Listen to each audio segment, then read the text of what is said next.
राम राम राम जी सारे ने खुश रहिए, मस्त रहिए, स्वस्थ रहिए। आज फेयरवेल पार्टी है बच्चों की, 10th वालों की, और थोड़ी बहुत देर में इनको अवार्ड्स मिलेंगे। और हमारे दीप कोचिंग सेंटर की तरफ से बच्चों को बहुत बहुत बहुत शुभकामनाएं कि जिंदगी में खूब तरक्की करें और आगे बढ़ते रहें और हमारे देश का, समाज का नाम रोशन करें और देश विदेश में जाकर भी अपने देश के लिए अवार्ड जीत करके लाएंगे। माइंड में रखा होगा ना, 10th लास्ट हो गया कि हम ह्यूमैनिटीज करेंगे, उसमें इको पढ़ेंगे, इंग्लिश पढ़ेंगे, ठीक है, और साथ में आपके जो है कोई पॉलिटिकल हिस्ट्री पढ़ेंगे, या आपके कॉमर्स लेंगे तो अकाउंट्स, इको, मैथ्स वगैरह पढ़ेंगे, साइंस लेंगे तो फिजिक्स, केमिस्ट्री, बायो, मैथ कुछ पढ़ेंगे। तो ऐसी चीजें सोच रखी होगी, तो वो जो है यहाँ पे सिंपली आपके उसमें लिखोगे। आप पहले स्ट्रीम लिखोगे और फिर जो है आपके ब्रैकेट के अंदर अपना जो भी सब्जेक्ट आपको लगता है उसमें आप पढ़ना चाहते हो लिख दोगे। क्लियर हो गया? इसके साथ दो चीज और ऐड करूंगा। जैसे ही 10th आपके जो है अभी एग्जाम खत्म होगा, उसके 2 क्लासेस स्टार्ट होगी। वैसे ही 2 क्लासेस स्टार्ट होगी। एक आगे कह दो इंग्लिश स्पीकिंग की क्लासेस स्टार्ट होती है जो 2.5 मंथ की होती है। कितनी? अब ये इसलिए 2.5 मंथ की रखी गई है कि रिजल्ट आना और फिर आपके जो है स्कूल में एडमिशन या रजिस्ट्रेशन वगैरह होना, उसमें 2.5 मंथ तक लग जाते हैं।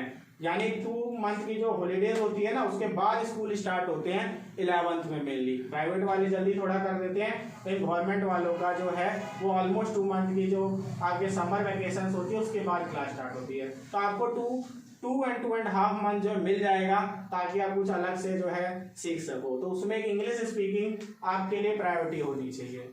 अब ये सबके लिए नहीं होता, लेकिन आज तक जिसने कभी इंग्लिश की क्लास ही नहीं ली है, या आपके सिंपली जिसको ग्रामर लगता है कि उसमें इंप्रूव करने की नीड है, यानी उसमें उसका बेसिक्स क्लियर नहीं है, या लिखने में दिक्कत आती है, या आगे समझने में दिक्कत आती है, बोलने में दिक्कत आ रही है, तो वो इस क्लास को ज्वाइन कर सकते हैं। ठीक है, तो इंग्लिश स्पीकिंग क्लास एक हो गई। डिटेल वगैरह आप पूछ सकते हो। अभी तो आपको सिर्फ जनरल इन्फो दिया जा रहा है कि क्या स्टार्ट होगा, लेकिन डिटेल किसी को चाहिए होगी तो बता दी जाएगी, कब स्टार्ट होगा, कैसे स्टार्ट होगा, फी आगे जो है क्या होगा, ये सारी चीजें बता दी जाएगी। दूसरा, आगे आप में से बहुत सारे बच्चे ऐसे होते हैं जो आपके नंबर लाने के लिए आगे नहीं पढ़ते हैं। कुछ ऐसे होते हैं जिनको जिस क्लास में पढ़ रहे हैं उसकी पूरी नॉलेज लेनी होती है। तो आपने देखा है कि अभी जो आपके 1-2 सेशन पिछले गए हैं और आपका सेशन, उसमें कुछ चैप्टर्स डिलीट कर दिए गए, वो फिर साइंस हो या मैथ्स हो, और कुछ चैप्टर डिलीट नहीं है लेकिन उसे कुछ टॉपिक डिलीट कर दिए गए। और आपको पता है कि जब आप में से कोई बच्चा सीखने वाला हो तो उसको चाहिए था कि 10th में जो भी चीजें वो सीख जाते हैं हम, क्योंकि उसके बाद तो आपके हो सकता है कि आप जो स्ट्रीम सेलेक्ट करो उसमें वैसी चीजें नहीं सीखने को मिले। और दूसरा कि अगर साइंस ही आप में से कोई लेगा तो उसमें तो आपके साइंस के तीनों फिजिक्स, केमिस्ट्री और बायो वगैरह होगी, उसमें तो वो यूज होगी ना, वहां थोड़ी डिलीट कर दिया होगा। तो यहाँ नहीं आपने सीखा होगा या यहाँ नहीं पढ़ा होगा तो वहां कैसे करोगे? फिर ब्लैंक हो जाओगे। वहां पे आपको ऐसे याद दिलाया जाएगा 10th में पढ़ा था, फिर आपने तो 10th में पढ़ा ही नहीं। तो कहने का मतलब ये है कि फिर वहां से आपका एक कहते हैं लूप होल बनता है जहां से आप अटकते जाओगे। तो ये जो आपके जैसे ही खत्म होती है, आगे कह लो आपका एग्जाम ओवर होगा, वैसे ही वो क्लासेस स्टार्ट की जाएगी, जिसके अंदर 1 मंथ की वो क्लास होगी, जिसमें साइंस के डिलीटेड चैप्टर्स और सिंपली जो है टॉपिक्स प्लस मैथ के डिलीटेड चैप्टर्स प्लस टॉपिक्स ये स्टार्ट किया जाएगा। इसकी भी फीस वगैरह बता दी जाएगी, और ज्यादा फीस नहीं, नॉर्मल जो चलती थी वही फीस चलेगी। ठीक है, 1 मंथ बस। अब आप बताओ कि वैसे भी एग्जाम ओवर हुआ होगा, कुछ करने को खास होगा समय नहीं, और ऐसी क्लास ले लोगे तो आपका ये हो जाएगा कि 10th में जो भी चीज थी वो हमने सीख ली। फिर आगे कभी जब आप साइंस स्ट्रीम लोगे या नॉर्मली भी 10th तक की नॉलेज कहीं पे यूज हो रही होगी, ठीक है, एंट्रेंस वगैरह होते हैं आपके, तो वहां पे आपको ऐसा नहीं लगेगा कि ये चीज तो हमने कभी सुनी ही नहीं थी, पढ़ी ही नहीं थी या देखी ही नहीं थी। तो आपके पास क्लू रहेगा, करेगा। तो ये चीज जो है आप लोगों को पेरेंट्स से डिस्कस करके एग्जाम ओवर होते ही जो है आपके हम कांटेक्ट करेंगे, आपको बताना है। ठीक है, जो जिनने कहा होगा उन्हें पढ़ना है हमको। तो अभी जो आपको दिया जाएगा ना वो सीट, उसमें ये भी हाईलाइट करना, इंग्लिश स्पीकिंग और अभी कहते हैं कि साइंस और मैथ की जो वो क्लास होंगी वो कंटिन्यू करना है कि नहीं। अब ये नहीं कह रहा हूँ कि लिख दिया तो पढ़ना ही पड़ेगा, हो सकता है बाद में जाके घर वाले कुछ आपको बताए कि नहीं लेने की जरूरत है तो चल जाएगा। अभी अपने एंड पे क्या सोचते हो वो उसमें आपको लिख देना है। सबको समझ आ गया? तो अभी जो आपको सीट दी जाएगी उसमें क्या करना है, पहले अपना नाम, कॉन्टैक्ट नंबर और स्ट्रीम, ब्रैकेट में जो है कौन से सब्जेक्ट उस स्ट्रीम के, और साथ में इंग्लिश स्पीकिंग, मैथ साइंस में से जो भी लेनी हो लिख देना। अपना जो मन करता है वो लिखना है। स्ट्रीम तो सबको लिखना और सब्जेक्ट उसमें इंग्लिश स्पीकिंग में, और जो मैथ साइंस के डिलीटेड चैप्टर्स और टॉपिक है उसमें जिसको जो क्लास लेने का मन करता है वो लिख देना, ताकि जैसे ही आप एग्जाम ओवर होंगे तो हम आपको कांटेक्ट कर सकेंगे। क्योंकि आपको नहीं पता होगा ना कि कब से क्लासेस स्टार्ट हो रही है या कौन सी क्लास जो है आगे कब किस टाइम पे होंगी, तो वो सारी चीज़ें तब बताई जाएगी। जिन्होंने उसमें डाला होगा वो कांटेक्ट किया जाएगा। समझ आ गया चीज़? तो अभी सीट्स दी जा रही है, ये खत्म करो, फिर आगे का जो हमने सोचा हुआ वो स्टार्ट करेंगे। तो ये लेना सीट्स आप लोग, उसमें से जो है ना वो दे दो, या तो कोई बुक का दे दो और पेन दे दो। और पढ़ाई करो तो ऐसी करो कि बेड़ा पार हो जाए सबका, लेकर राम का नाम जय सिया राम।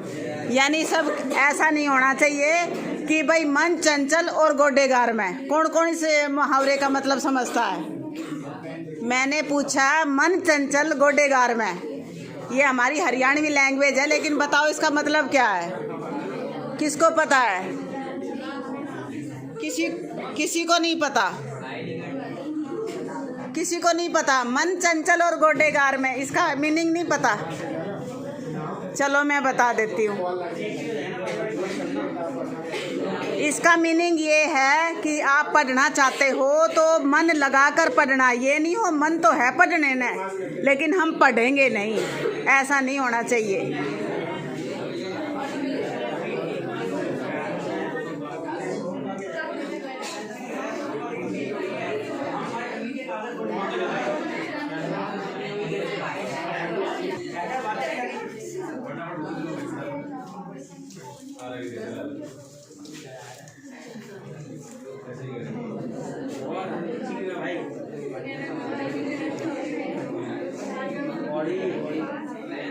तो सबका डिसीजन मजबूत है ना? हमारी तो लड़कियां भी शर्मावे हैं। सबका डिसीजन मजबूत है ना? सर ने इतनी देर पढ़ाया, इतनी देर में तो बिल्कुल ऐसे हाथ हो जाना चाहिए था। सबका डिसीजन मजबूत है। सर ने जो समझाया सबको समझ में आया। इसी तो मैं अंग्रेज भी ना हूँ, जो मैं अंग्रेजी बोलूँ, मैं तो हिंदी ही बोल रही हूँ। तेज बोलो यार। तो आज से इस मुहावरे का मतलब तुम समझ गए कि मन चंचल गोडेगार में। ऐसा नहीं होना है। मन है पढ़ाई में तो करके भी दिखाना है। ये नहीं है माँ कपड़े धो रही है और तुम फोन देख रहे हो। ये व्हाट्सएप, इंस्टाग्राम, फेसबुक ये कुछ काम ना आवे, काम आवेगी पढ़ाई। ठीक है, तो सबको मन लगा के पढ़ना है। सबको मन लगा के पढ़ना है। यस बोलो, है ना? ठीक है, हैं? ठीक।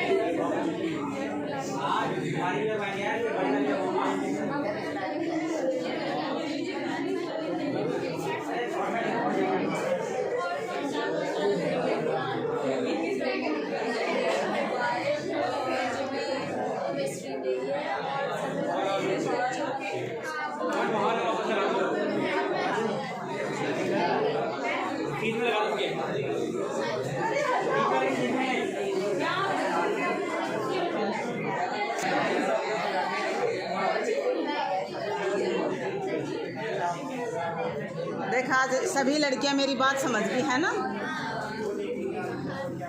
और जब तुम्हारे 100 नंबर आ जाना तो एक जोर से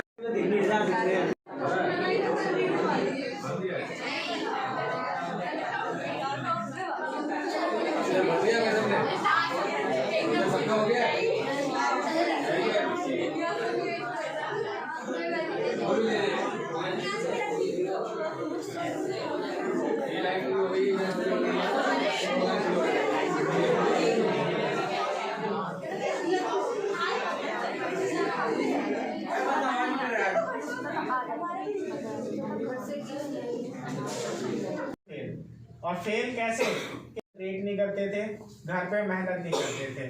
फिर 10th जैसे ही आया तो कुछ बातें आप ये कहते हो कि इन्होंने ऐसी समझी कि अब इस सब में फ़ायदा नहीं है, ये दोस्ती यारी, ये आपके सिंपली जो है कैजुअल लेना पढ़ाई को, अब बोर्ड देना है तो मेहनत करने की जरूरत है। और जैसे इनको ये बात समझ आई वैसे ही रिजल्ट बदल गया। अभी हाल में हमने टेस्ट सीरीज लिया है और इनके हर टेस्ट में आपके अच्छे मार्क्स आए हैं, ठीक है। और ऐसे मार्क्स आए कि ये टॉप 10 में आप कह सकते हो हैं। सेम सिर्फ साइंस की बात नहीं कर रहा हूँ, मैथ में भी राहुल सर का भी यही आप ये कह रहे हो वो है कि इन्होंने ग्रोथ दिखाई है। तो जो भी टीचर इनको पढ़ाते हैं अगर उनको ये फील हुआ तो इसलिए इनको अप्रिसिएट किया जा रहा है। तो आपके सिंपली ऐसे जो है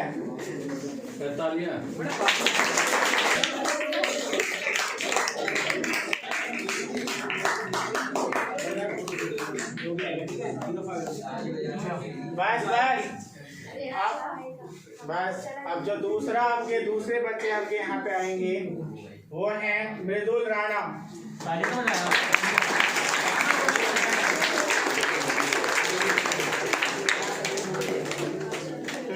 अब इनके बारे में थोड़ा सा सुन लो बस कि कुछ बच्चे ऐसे होते हैं जिनको क्लास में आप बिल्कुल बोलते हुए नहीं सुनते हो, उनकी आवाज़ सुनने के लिए हम भी तरस आते हैं, ठीक है।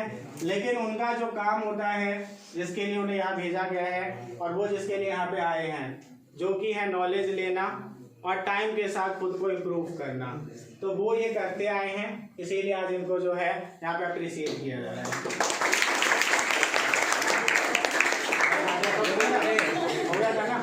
बोलना तो ये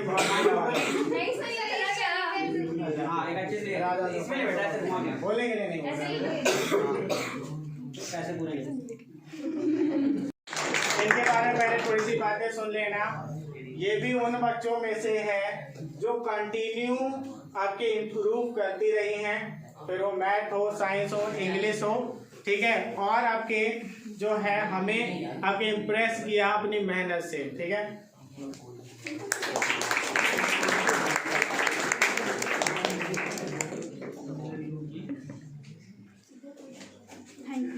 देखो एक स्टूडेंट ने हिम्मत दिखाई बोलने की। हाँ। हाँ। मैं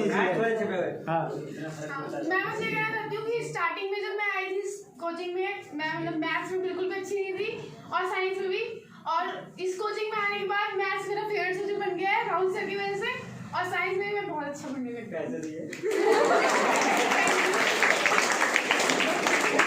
देखा आया ना छोरी में जोश, इसने इतनी इंटेलिजेंट बात बोली है।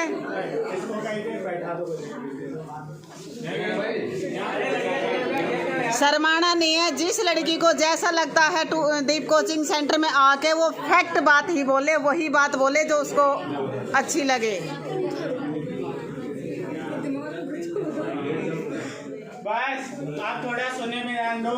जो नेक्स्ट स्टूडेंट जिनके परफॉर्मेंस से मैं और राहुल दोनों आपके जो है कन्विंस हैं कि उन्होंने टाइम के साथ जो है इम्प्रूव किया है, वो है आपके ऋत्विका तुसीर। कोई बात नहीं, आ जाओ, रोना नहीं है, बस इमोशनल नहीं होना है।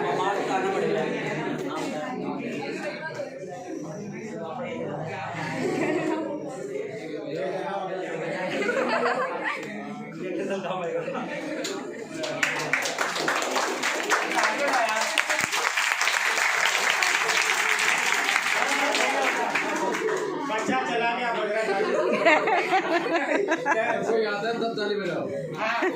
अब नेक्स्ट स्टूडेंट जिनको कि हम कह सकते हैं कि जब एक इंस्टीट्यूट में टीचर्स पढ़ा रहे होते हैं तो कुछ बच्चे ऐसे होते हैं जिनसे एक्सपेक्टेशन ऐसी होती है कि हम मान के चलते हैं कि जब हम अपने रिजल्ट्स की बात करेंगे ना तो उनका नाम उस रिजल्ट में जो है शामिल होगा, ठीक है। और हम उनसे अब एक्सपेक्ट करते हैं और ज़्यादा की, तो उन्हीं में से एक स्टूडेंट हैं, ठीक है, साक्षी सिन्हा, जिनको यहाँ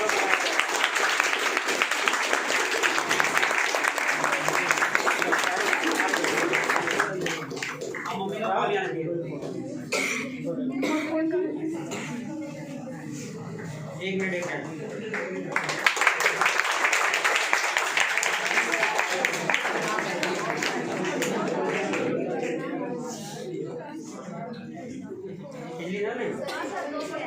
हाँ कहना है, चलो अभी बोलो।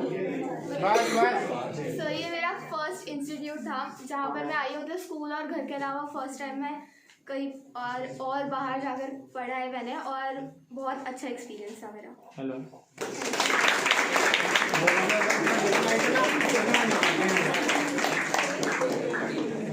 बस आप सुनो, यहाँ पे जो है आपने जिन बच्चों को देखा है अभी, जिनको हमने स्टेज पे बुलाया था, अब आप बोलो सर स्टेज पे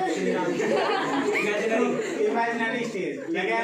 आपके मैथ राहुल सर पढ़ाते हैं तो कहते हैं ना आपके कि लेट्स आगे कह दो एक ही, आगे दिस भी आगे कह दो एक्स, तो हम भी आपके लेट्स आपके दिस आगे प्लेसेस स्टेज मान लेते हैं, ठीक है। चलो आगे बढ़ते हैं। तो अभी जिन बच्चों का नाम लिया गया वो आप ही में से कुछ बच्चे थे जिनके अंदर हमने देखा कि एक होता है कि हमें कुछ करना है, पहले से बेटर होना है, ये एक स्पार्क दिखता है।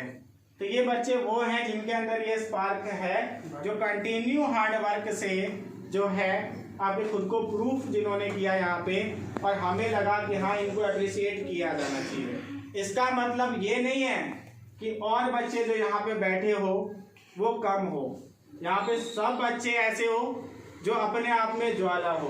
तो इतनी बड़ी बात वो उनसे भी बढ़ के हैं, बस शर्मा के बोल नहीं पा रही। आपके वो ज्वाला है, बस कुछ बच्चों ने उसे थोड़ा थोड़ा निकालना शुरू किया है और कुछ ने दबा के रखा है। जिस दिन वो ज्वाला फटेगा ना, अब कहोगे सर इतनी बड़ी बड़ी बातें समझ नहीं, ठीक है, तो ज्वाला फटेगा तो सिंपल है कि आप में से हर एक बच्चा वो जो है सोचता होगा, लेकिन वही बात होती है कि उसके लिए खुद को आपको क्या करना होगा, चैलेंज करना पड़ता है। ऐसे बैठे रह के हो जाएगा, कर लेंगे, या देख के सोचना कि आपके ये कर पा रहे हैं हमसे नहीं होगा, ये सब चीज़ें सोचना बंद करना पड़ेगा, ठीक है। तो सिंपल सी बात कि उठो, अभी जो है कुछ आपके टाइम अभी भी एग्जाम में है, मेहनत करो। और यहाँ पे जो है अभी ये जो आपके सिंपली बच्चों को देखा है अप्रिशिएट करते हुए, ये जस्ट आपके सिर्फ आपको क्या कि आपने जो मेहनत की है उसके लिए हमारी तरफ से अप्रिसिएशन था। लेकिन यहाँ पे ख़त्म नहीं हुई है ये चीज़। 10th का बोर्ड आपके एग्ज़ाम होना है और नेक्स्ट सेशन में एनुअल डे सेलिब्रेट होता है। अगर लगता है आपको कि किसी रीज़न से आप अभी रह गए, आपके इस सेशन में उतना नहीं कर पाए जितना पोटेंशियल था, तो बोर्ड आपके पास जो है अभी है, वहाँ पे खुद को प्रूफ करो। प्रूफ करना मतलब ये नहीं होता है कि आपको कोई कह रहे हैं 95% लाओ, 98 लाओ, 99 लाओ, जहाँ पे हो उससे थोड़ा सा खुद को पुश करो और इम्प्रूव। जब कहते हैं ना इतने मार्क्स हम लाने की सोच रहे हैं, उससे और आगे जाने की सोचो। और नेक्स्ट सेशन में जब आपके हम सेलिब्रेट करेंगे एनुअल डे होता है इंस्टीट्यूट का, उसमें आपको भी अप्रिशिएट किया जाएगा। यानी ये ख़त्म नहीं हुआ है अभी, ठीक है। तो ये था। और अभी जो है जैसा कि आप लोगों को बताया गया था कुछ चीज़ें कि रिफ्रेशमेंट वगैरह, आगे जो है आपके नॉर्मली आगे जो है और भी जिन्होंने आपके इस इंस्टीट्यूट में ऐसे रिजल्ट दिए हैं अभी पूरे सेशन में, जिनसे हमें पूरी उम्मीद है कि वो बोर्ड में अच्छा करेंगे, उनको भी अप्रिशिएट किया। तो इस सेशन में आगे भी मेरी एक चॉइस होगी। अभी ये जो बोल रहे हैं